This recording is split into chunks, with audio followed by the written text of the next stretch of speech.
It's Butterworthy. What's up everyone, Jamie Butterworth here. Let's talk about Pokemon Let's Go Eevee. That's the one I picked up. So this may be my new favorite Pokemon game. Now I know people have been knocking it as like, oh, it's way too easy, it's just a knockoff, it's using too much Pokemon Go in it, that sort of thing, but I'm having a lot of fun with it. I initially wasn't really going to get it, and then I had gift cards fall out of nowhere for me. So I was like, well, I got extra money. I've already got Smash Brothers paid off. I've already got Diablo, so might as well get Pokemon Let's Go. And I decided to spring and get the Pokeball Plus with it, because I do also play Pokemon Go a bit, not a ton. I have points, but it also syncs with Pokemon Go, so it's been a fun little tool to have to actually use with this game as well as Pokemon Go.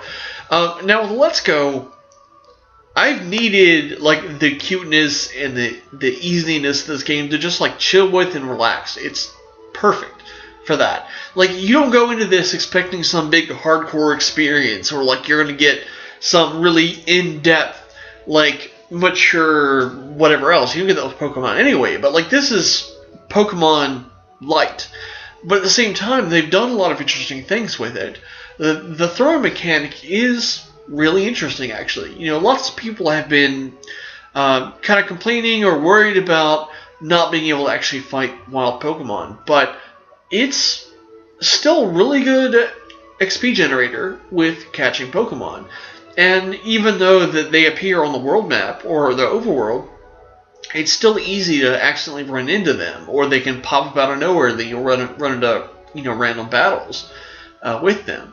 Plus, the way they've worked this up is if you catch a lot of the same Pokemon again and again and again, you get a combo counter with that Pokemon. So you'll have a greater chance for rare versions of it to show up, and shinies as well.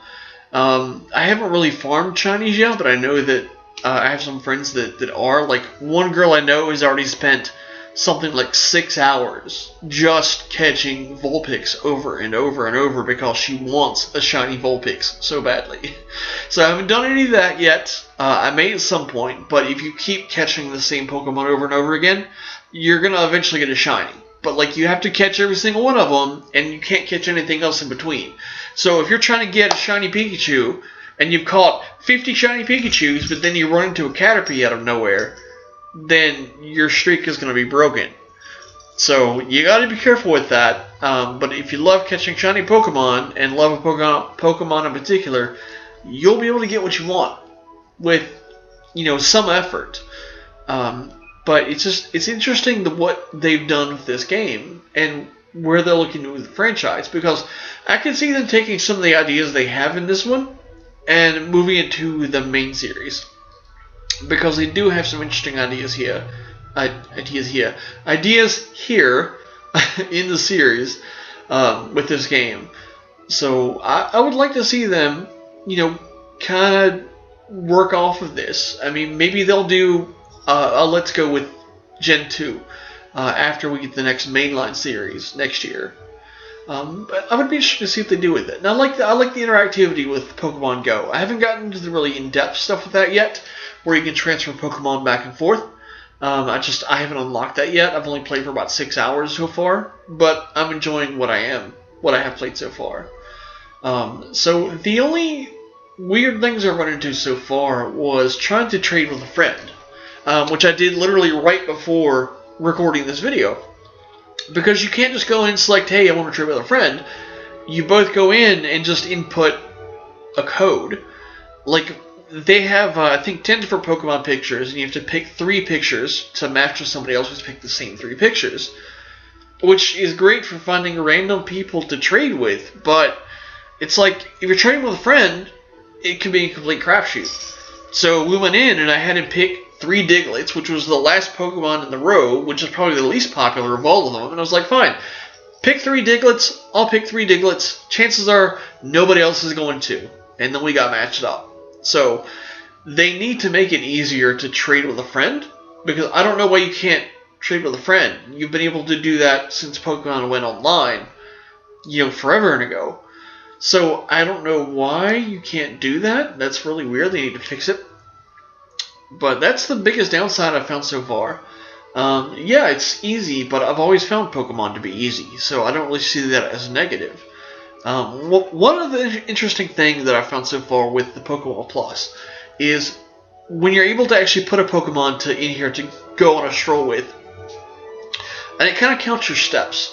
And furthermore, if you also connect it with Pokemon Go on your phone, and you're using it to like actually catch Pokemon or spin Pokestops, that would add additional XP that you would generate with your Pokemon. So when you get back and you unload your Pokemon back into the game, you'll get experience based on how many steps you took, and if it helps in Pokemon Go, how much it helped, if you responded back to when it calls out. And when it calls out, your thing would like really vibrate, and you would just like click it to register that you're acknowledging its call out.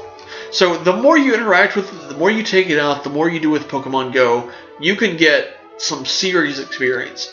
Like I took my Eevee to Pittsburgh's Light Up Night here, which Light Up Night is like a huge event every year, and there's stuff everywhere and food vendors, and literally hundreds of thousands of people descend on downtown Pittsburgh.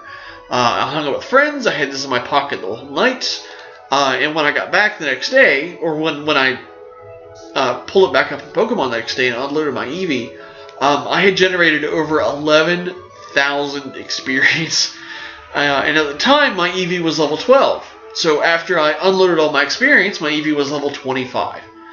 So if you do Spring Special Edition or get the Pokeball controller, it actually offers a lot of flexibility and it does a lot for you. So it feels nice and flavorful to just play with just this thing, which has two buttons, which is a little clicky stick, and then a button on top, which is kind of like your confirm and cancel.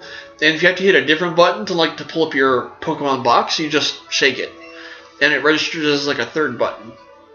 So that's all you really need to play it, and it feels fun to play with this stupid little Pokeball.